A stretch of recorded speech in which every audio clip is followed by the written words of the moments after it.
Pope Francis has cleared the way for Mother Teresa to officially be named a saint in the Catholic Church. The nun is known for her life's work of helping the poor. She was first recognized as a candidate for sainthood shortly after her death in 1997. In 2003, the Catholic Church beatified her when Pope John Paul II recognized the first miracle she performed. Now Pope Francis is attributing a second miracle to Teresa. So joining us now to talk more about Mother Teresa's sainthood and her miracles is Notre Dame Theology Professor Candida Moss. It's been a while since we've seen you, so welcome back. Thank you. So let's talk about this. I think a lot of people might not know what the process is to become a saint. So how does one become a saint?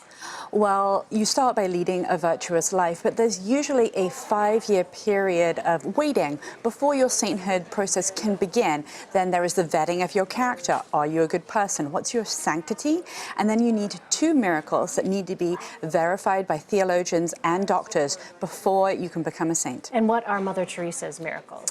There are 2 miracles here. One was a non-Christian Indian woman who had an abdominal tumor, and some of Mother Teresa's sort of disciples, members of the Missionaries of Charity, they prayed for that woman and she woke up and the tumor was gone. And now we have a second miracle that has just been verified of a Brazilian man who had brain fluid. He was going to go into surgery to remove the fluid, but his wife was praying at a nearby parish to Mother Teresa, and he woke up and he was fine. So those are the miracles. Can we talk a little bit about her life and the virtuous life she led?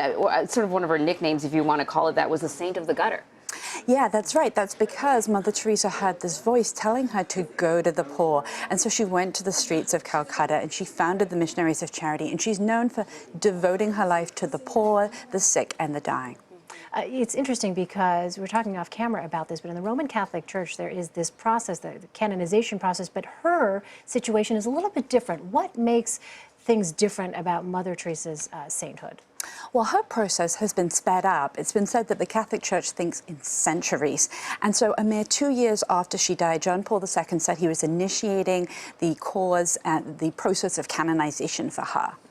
But she's not without controversy, though, which is sort of a weird thing to say, a saint controversy. You don't expect those 2 words in the same sentence. That's right. She's not without controversy. On the one hand, some people are saying that some of the money she raised didn't actually go to the poor. And then there's this other aspect of her in that her journals reveal that she had these crashing, agonizing doubts about God. That's not unprecedented for Catholic saints. Lots of Catholic saints talk about their dark nights of the soul. But it's arresting for people to realize that even saints have doubts. Yeah, but in a way, doesn't that make her somewhat more accessible for Roman Catholics who think, okay, well, you know, I could never be as good a person as Mother Teresa, but even she struggled with her faith. That's exactly right. For people today who have their own doubts about God, knowing that someone like Mother Teresa walked that path with them, that's tremendously reassuring. So what happens moving forward now? When will she officially become a saint? Well, we're not exactly sure, but church observers are saying probably in September, because September is when her official feast day is, so it'll be part of the Year of Mercy. It won't be long. All right, Candida Moss, thank you so much. Thank you.